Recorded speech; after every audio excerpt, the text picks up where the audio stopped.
Ao longo do mes de xullo, o Concello de Pontevedra licitará o novo contrato de mantemento de xardíns e zonas verdes da cidade. Será o maior da historia do municipio nesta área. O contrato de xardíns vai avanzando con paso firme, decidido e seguro. Acabou esta semana, acabouse a valoración da primeira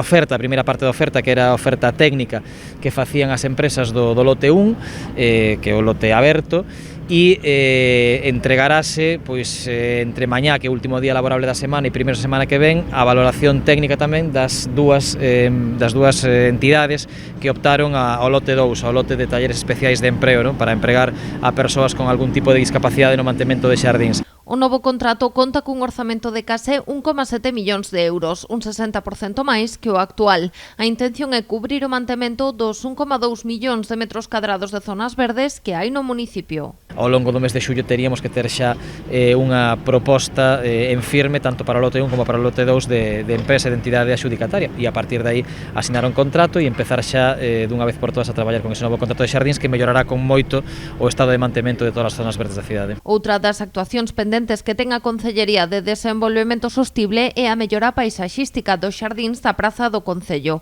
A actuación xa está adxudicada e ten un prazo de execución de 2 meses. Tanto o Parque das Palmeiras como xardíns da Praza de España. Os contratos están asinados xa coas empresas adxudicatarias e estamos esperando simplemente a que, pues dentro da prioridade e cola de traballos que van tendo cada unha delas, se inicien eses traballos, pero tamén é inminente o inicio.